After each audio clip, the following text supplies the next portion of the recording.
So the author of this book, more like the distributor of this book, has been out here doing some interviews. He recently did an interview with Art of Dialogue, and I got questions, y'all. Pascal, you are now rocking with that dude Pascal. What's up, y'all? Listen, I have a lot of questions on this situation.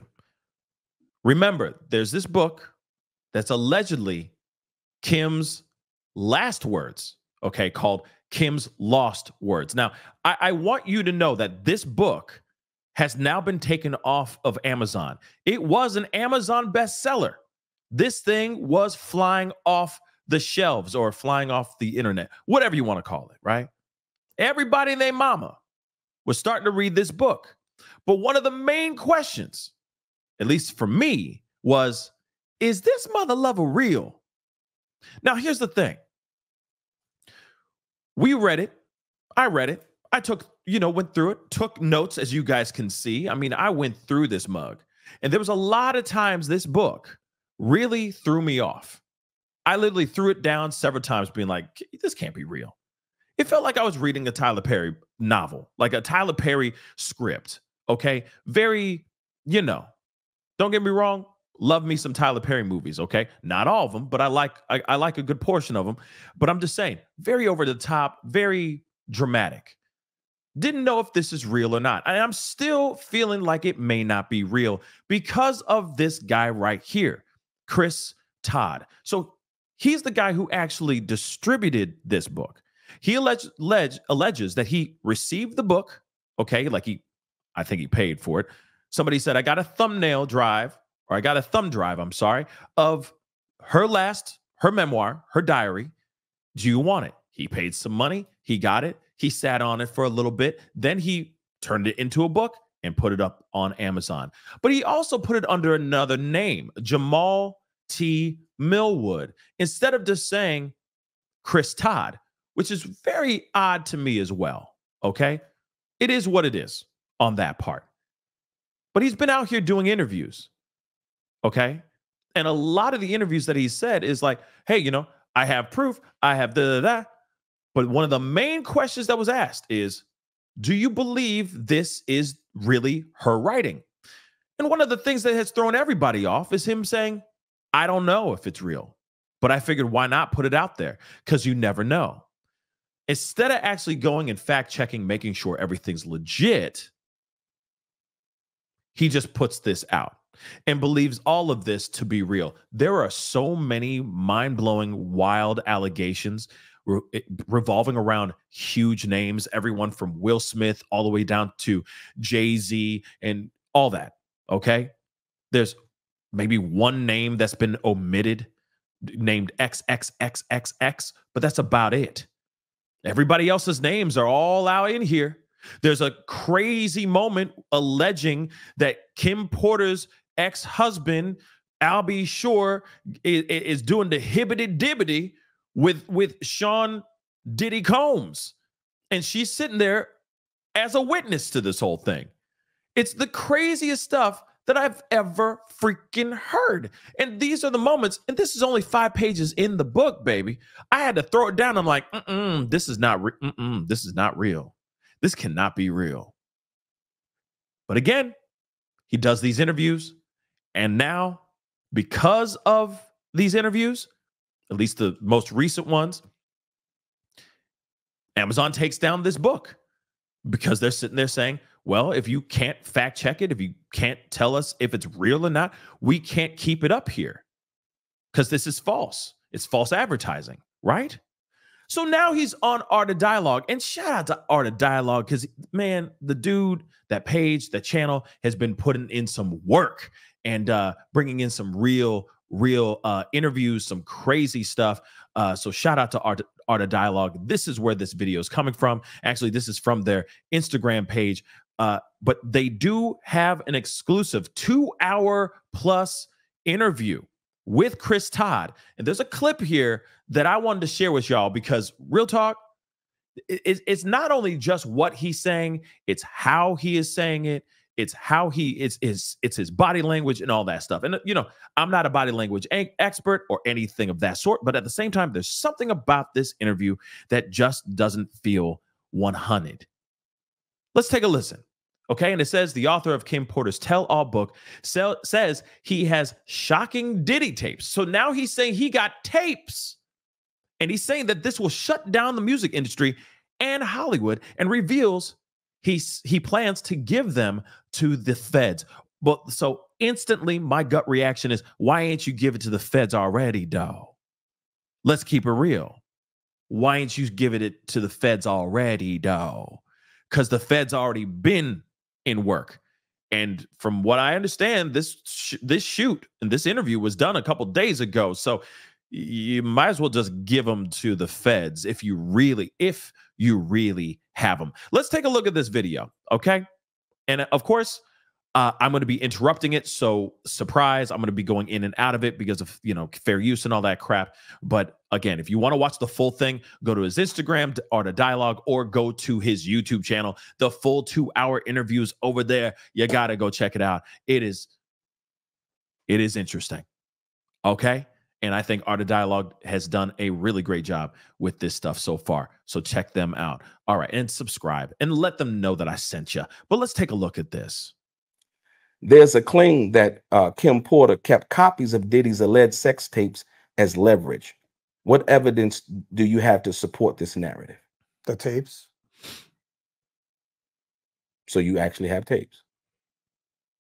I'm not going to do fully comment. Let's just say there's tapes that exist. Yeah.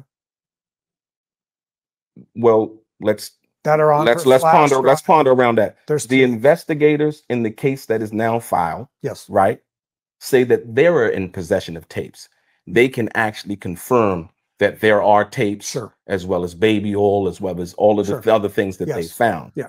And so with that, we do know from that perspective that the DA involved in the case that Diddy is now facing, the federal government. Yes, the DA and the federal government have tapes. Attorney General. And so my question is, there's a claim that Porter kept copies of, and this is in your book, yes, that she kept copies of Diddy's alleged tapes as leverage, right? And in making that, it would be assumed that you would, or the possession of those tapes, you've seen them, you have them, you know about them. And like I said, what evidence do you have to support the narrative? Yes, there are tapes that exist. Okay. So first off, okay, you see him. To me, it seems a bit fidgety. You know what I mean? He seems like he's not really. I don't know. I don't know. I'm side eyeing this dude. I can't help it. I really can't help it. But there's something about him that just feels uneasy, or almost like he's getting frustrated about these questions. Yet he's the one who put out this book, and then of course has been out here doing these interviews. And you could see that he's getting a little bit agitated about a little bit of pushback, which wouldn't you expect a little bit of pushback? I mean, let's keep it real. Wouldn't you expect that just a little bit? You just dropped a book that you claim is her memoir. Let's be real.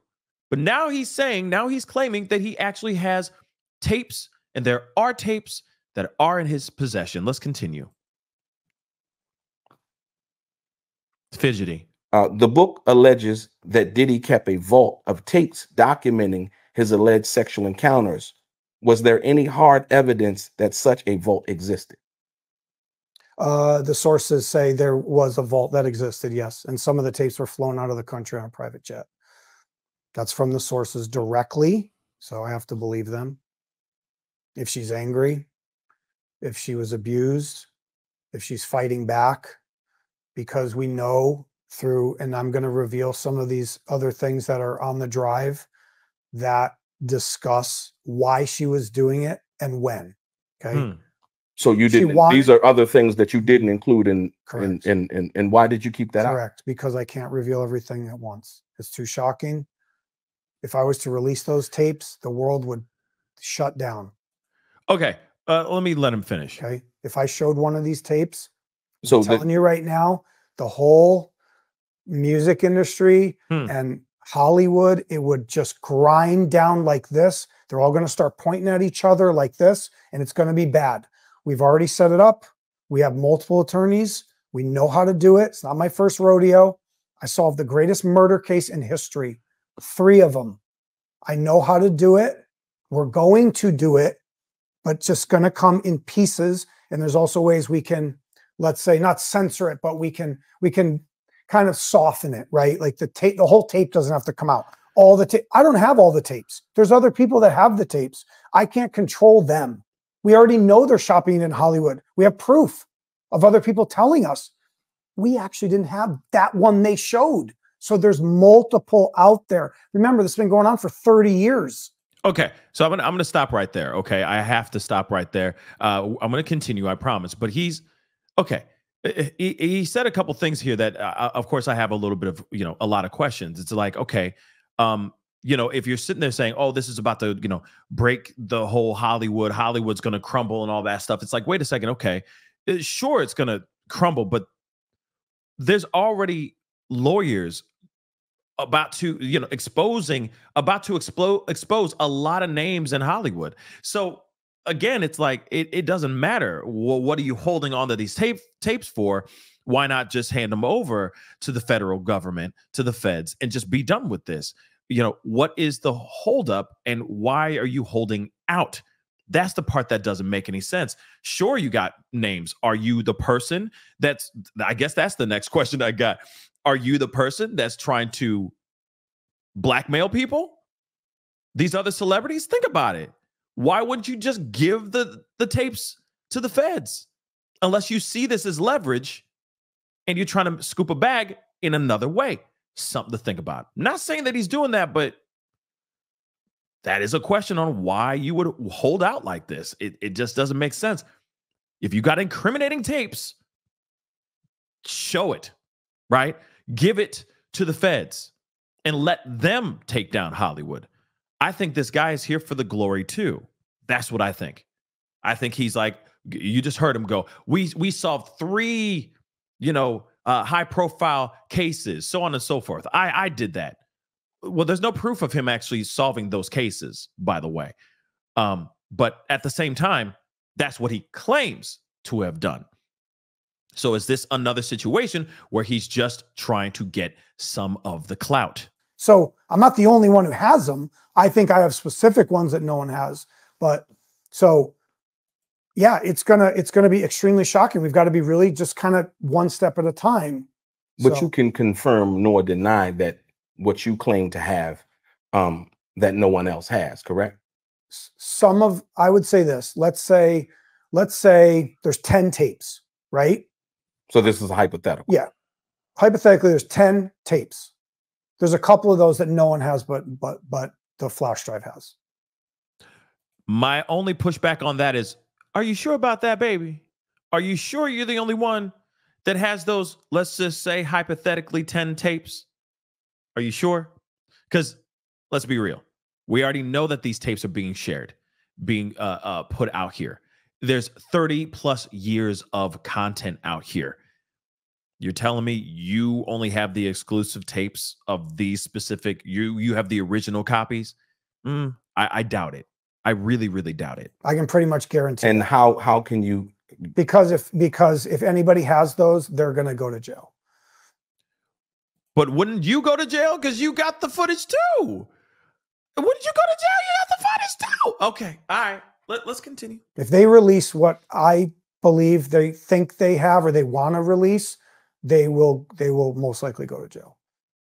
That's why we're working with the federal government. We're working with the federal government. Oh, you're currently working with the federal government. Well, now we're hearing that he's working with the federal. Okay. Well, not like what you're saying. No. Oh, so that he's not. Oh, I want to be clear. I don't want to make any. We're going to give them to the federal government. Oh, so you're going to give the tapes to the federal government? Yes. Interesting. See? Do you see what he just did there? And this is only like a 4-minute. This is just a 4-minute clip, babies. Okay? This is just a 4-minute clip. But this dude is saying that, oh yeah, no. We're about to. We going to work with the feds. You sure about that? Like I said, I don't know. It's something about this situation that makes me side-eye this whole doggone thing. I got so many questions revolving around this guy. I wonder how legit he is. I wonder how legit this book is. What say you guys? You think he's here for clout? Here for the money and the fame and the power? Or does he really have content?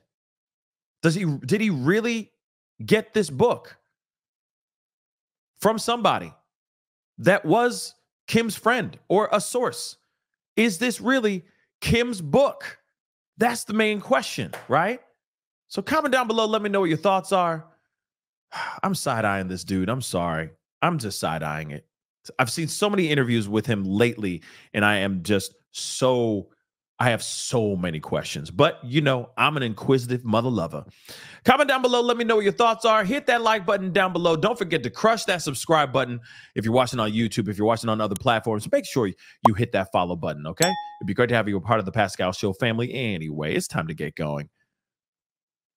Be good to yourselves. Be good to one another. We'll talk soon.